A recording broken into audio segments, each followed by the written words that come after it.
আল্লাহর হাবিব সাল্লাল্লাহু আলাইহি ওয়াসাল্লাম হাদিসের মধ্যে বলেছেন, ইন্নাল্লাহা হাররামাহা আলাল আরদি আন তাকুলা আজসাদান আম্বিয়া ফানাবিয়ুল্লাহি হাইয়ুন ইউরযাকুন।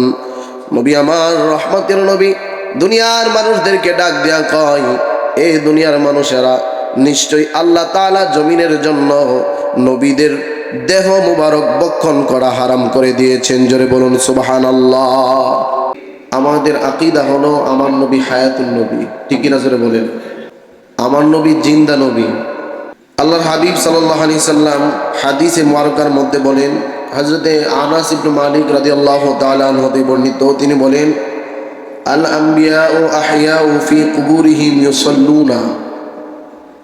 আল্লাহর হাবিব সাল্লাল্লাহু আলাইহি সাল্লাম বলেছেন, নিশ্চয়ই নবীগণ কবরের মধ্যে জীবিত, সুবহানাল্লাহ জোরে বলেন, এবং তারা কবরের মধ্যে সালাত আদায় করেন। তাইলে এই হাদিস দ্বারা বোঝা যায় শুধু আমার নবী না, সব নবী কবরের মধ্যে জীবিত। সুবহানাল্লাহ জোরে বলবেন না? অন্য এক হাদিসের মধ্যে হযরতে আবু হুরায়রা রাদিয়াল্লাহু তাআলা আনহু হতে বর্ণিত, মা মিন আহাদিন ইউসাল্লিমু আলাইয়া ইলা রাদ্দাল্লাহু আলাইয়া রূহিয়া হাত্তা রুদ্দা আলাইহিস সালাম। আল্লাহর হাবিব সাল্লাল্লাহু আলাইহি সাল্লাম বলেছেন, যখন কেউ আমি নবীকে সালাম দেয়, তখন আল্লাহ তাআলা আমার রূহকে আমার কাছে ফিরিয়ে দেয়। জোরে বলুন সুবহানাল্লাহ। এবং আমি তার সালামের উত্তর দেই। আল্লাহু আকবার জোরে বলবেন না? অর্থাৎ আমার নবীকে যে আমরা সালাম দেই, নবীজি সালামের উত্তর দেই। এজন্য সুন্নিরা দেখবেন আজানের আগে বলেন, আজানের পরে বলেন, প্রত্যেকটা মাহফিলে আলোচনার আগে সদা সর্বদা আমার নবীকে সালাম দেয়, কারণ আমার নবী জিন্দা নবী, সালামের উত্তর নেই। সুবহানাল্লাহ জোরে বলেন। আল্লাহর হাবিব সাল্লাল্লাহু আলাইহি ওয়াসাল্লাম বলেন, মান সাল্লা আলাইয়া ইনদা কবরি সামি'তুহু ওয়া আন সাল্লা আলাইয়া মিন বাঈদিন উলিমতুহু। হাদিসে মুবারকার মধ্যে এসেছে, হযরতে আবু হুরায়রা রাদিয়াল্লাহু তাআলা আনহু হতে বর্ণিত, আমার নবী বলেন, কেউ যদি আমি নবীর রওজার পাশে দাঁড়ায়া আমি নবীর উপর দুরূদ পাঠ করে, তাইলে আমি নবী রাহমাতাল লিল আলামিন ওই পাগলার দুরূদের আওয়াজ শুনতে পাই। জোরে বলুন সুবহানাল্লাহ।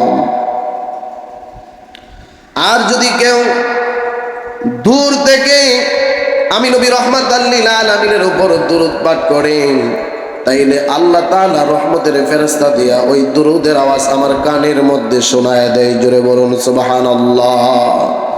এক হাদিসের মধ্যে এসেছে আমার নবী সরাসরি শুনতে পায়, আরেক হাদিসের মধ্যে এসেছে ফেরেশতাদের মাধ্যমে জানানো হয়।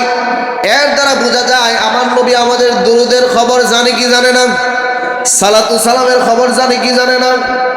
এই জন্য মুসলমান ভাইয়েরা আমার, যারা বলে আমার নবী মৃত নবী, আমার নবী মাটির সাথে মিশে গেছে, তাদের আকীদা খারাপ না ভালো? এই জন্য আমাদের আকীদা হলো আমাদের নবী হায়াতুন নবী। মুসলমান ভাইয়েরা আমার, গভীর মনোযোগ। আল্লাহর হাবিব সাল্লাল্লাহু আলাইহি ওয়াসাল্লাম অন্য এক হাদিসের মধ্যে বলেছেন, ইন্নাল্লাহা হাররামাহা আলাল আরদি আন তাকুলা আজসাদান আম্বিয়া ফানাবিয়ুল্লাহি হাইয়ুন ইউরযাকুন। নবী আমার, রহমতের নবী, দুনিয়ার মানুষদেরকে ডাক দেয়া কয়, এই দুনিয়ার মানুষেরা, নিশ্চয়ই আল্লাহ তাআলা জমিনের জন্য নবীদের দেহ মুবারক ভক্ষণ করা হারাম করে দিয়েছেন। জোরে বলুন সুবহানাল্লাহ। অর্থাৎ মানুষ যখন মৃত্যুবরণ করে, তার গোশতগুলি জমিনের সাথে মিশে যায়, কিন্তু আমার নবী রাহমাতাল লিল আলামিন সহ যত নবী দুনিয়ার জমিন থেকে বিদায় হয়ে গেছে, কোন নবীর দেহ মুবারক ভক্ষণ করার ক্ষমতা মাটির নাই। জোরে বলুন সুবহানাল্লাহ।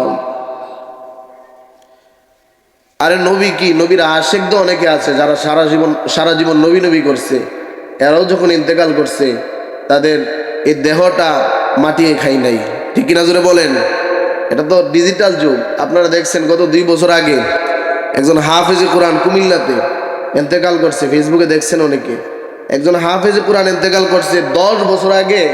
10 বছর পরে ওই বৃষ্টির কারণে তার কবরটা একটু ভেঙে গেছে, তার লাশটা দেখা গেছে। শেষ পর্যন্ত আপনার কাফনের কাপড়টা খুলে দেখলো তার লাশ 10 বছর আগে যেমনি ভাবে দাফন করছে 10 বছর পরে তেমনি। সুবহানাল্লাহ বলবেন না?